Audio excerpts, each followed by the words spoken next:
Cześć, witajcie. Dzisiejszy odcinek nagrywamy na Gran Canaria w przepięknym wąwozie. Dzisiaj chciałem opowiedzieć Wam troszeczkę o tanim podróżowaniu, głównie o tanich lotach. I wiecie, od dłuższego czasu, 20-30 lat, rozwijają się te tanie linie lotnicze. Jednym z najpopularniejszych jak Ryanair, Wizz Air, EasyJet i wiele innych. One się tam na polski rynek wchodzą, wychodzą. Można sobie nimi troszeczkę taniej polatać. No i właśnie, zacznę od tego, że mówi się tanie linie lotnicze. Czy one są tak naprawdę tanie? To różnie z tym bywa. Można za kilka złotych oczywiście polecieć gdzieś na drugi koniec Europy, ale umówmy się, one są tańsze niż tradycyjne linie lotnicze, ale z tym tanie to nie do końca tak jest. Zależy po prostu, jak uda się promocję trafić, jakie czasem będziemy od naszego szczęścia i od tego, jakie mamy, ile będziemy przy kąpie czatować. No zaraz o tym też powiem. Może zacznę od tego, dlaczego te tanie linie lotnicze są tańsze od tradycyjnych. Lotniska najczęściej są oddalone od centrów, te, które są wybierane przez tanie linie lotnicze, niższe opłaty są tam za lądowanie.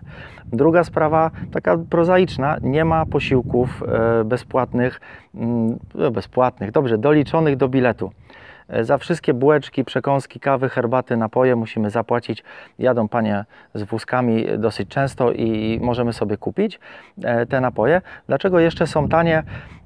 Z tego względu, że jest duże zagęszczenie miejsc w samolocie. Jeżeli do takiego standardowego Ryanaira Boeinga 737 wchodzi tam około 120-130 miejsc, tak Ryanair czy inne linie lotnicze do tych samolotów jeszcze dokładają te 20 kilka miejsc, dokładają, żeby koszt po prostu na jednego pasażera tego przelotu dla nich się zmniejszał. Oczywiście wiąże się to też z tym, że mamy mniej miejsca na nogi, jest w zasadzie cholernie ciasno w tych samolotach, no ale coś za coś. Mamy tanio, to i lecimy, mniej wygodnie, tak to wygląda.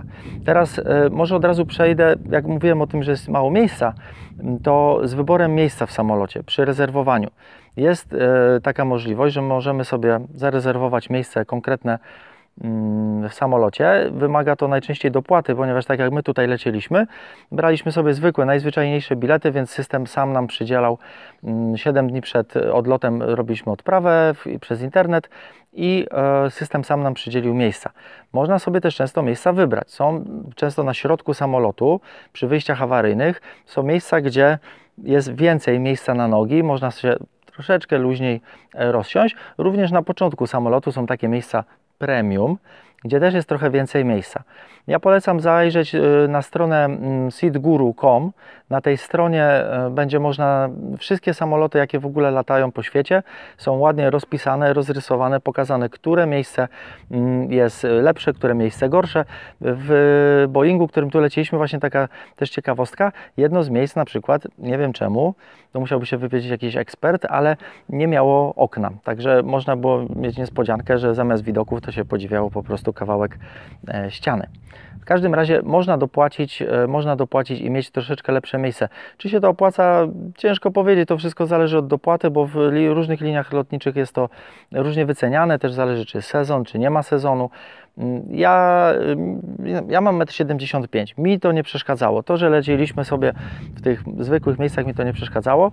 Myślę, że ktoś, kto ma 1,90 m czy 2 metry, lepiej, żeby się za tym jednak miejscem troszeczkę większą ilością miejsca na nogi rozejrzał, bo mógłby mieć już krucho i siedziałby jak w maluchu z kolanami gdzieś pod brodą. Także to tak wygląda z tą rezerwacją miejsc. Teraz jeszcze jak wygląda sytuacja z przewozem roweru. Ja się orientowałem, jak to wygląda w Wizz Airze, jak to wygląda w Ryanairze. Można jak najbardziej przewieźć rower, w ogóle tam różne sprzęty sportowe, nagłośnieniowe. Może ja się jeszcze wspomogę karteczką, sekundeczkę, bo miałem tutaj zapisane, bo jakie są różnice po prostu w tym przewozie. Wizz Air bierze 130 zł za przewóz roweru w jedną stronę, Ryanair 285 zł, to są w ogóle jakieś koszmarne pieniądze. No to teraz, kiedy się najbardziej opłaca kupować bilety na przelot tanimi liniami lotniczymi? Wydawać by się mogło, że najlepiej kupić je wcześniej. 8 miesięcy, 10 miesięcy, rok wcześniej, będzie najtaniej. Nie jest tak do końca. Trzeba śledzić te ceny, sprawdzać, porównać sobie, zobaczyć, jak to wygląda w momencie, kiedy sobie przeglądamy i do przodu patrzeć miesiąc po miesiącu, jak te ceny się kształtują. I najczęściej jest to tak, że w tanich liniach lotniczych najtaniej bilety można kupić 2, 3, 4 miesiące przed wylotem. Wszystko zależy też od popularności danego kierunku. Jeżeli kierunek jest popularny, tak jak tutaj Gran Canaria, Teneryfa, tego typu Wyspy Kanaryjskie, to ja już zauważyłem, że bilety, jeżeli się pojawiają promocyjne, bardzo szybko się rozchodzą.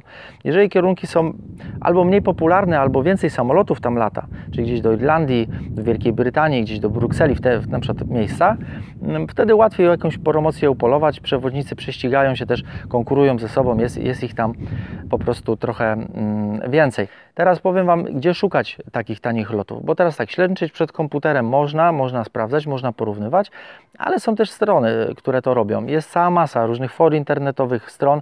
Ja korzystam z Fly for Free i z wakacyjnych piratów, ale stron jest dużo, wystarczy wpisać tanie linie, tanie loty, wyszukiwarka tanich lotów, można sobie znaleźć. Teraz może jeszcze słówko o opakowaniu się. Mam taką, czy poradę, nie poradę, no to słuchajcie, no wytrawni podróżnicy to już dobrze o tym wiedzą. Ja zacząłem to w zasadzie tutaj lecąc na Gran Canaria, dopiero żeśmy to zaczęli testować, czyli pakowanie się do bagażu podręcznego. Tutaj każdy na pewno słyszał takie historie, jak to do tanich linii lotniczych można...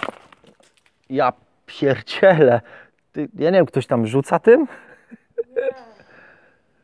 Słuchajcie, nie wiem, czy... Nie wiem, czy my skończymy tu nagrywać, bo tu mi na łeb leci.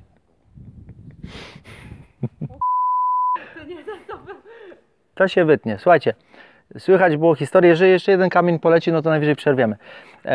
Słychać było historię, że można było specjalne płaszcze kupować z wieloma kieszeniami, tam laptopa na plecach można było sobie schować i tak dalej, jakieś skarpetki, tutaj majtki pochowane, żeby tylko nie płacić za bagaż. To, no dobrze, no może jak ktoś na miesiąc wyjeżdżał, to jak się walizkę nie spakował, musiał jeszcze tak kombinować.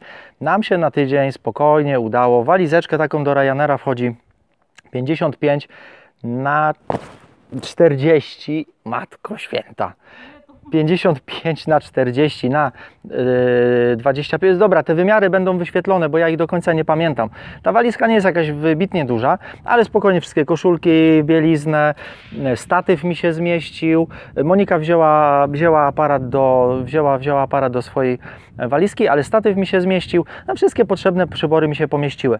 Także można spokojnie, nie płacąc w Ryanerze, nie płacąc w Wizerze, trzeba za to troszeczkę dopłacić, jeżeli chce się mieć ten większy podręczny bagaż, można ze sobą zabrać. Ja na lotnisku widziałem ludzi, którzy mieli w ogóle spore plecaki, naprawdę, które przekraczały te wymiary, ale przed tym bym przestrzegał, ponieważ tanie linie lotnicze na czymś muszą zarobić i wystarczy, że na lotnisku pani poprosi, słuchajcie, wstawcie tutaj do pojemnika, jak się nie zmieści, no to będzie dopłata za każdy tam, nie wiem, kilogram, centymetr, Bóg wie co, słona opłata w euro, także warto jednak pilnować się tych wymiarów.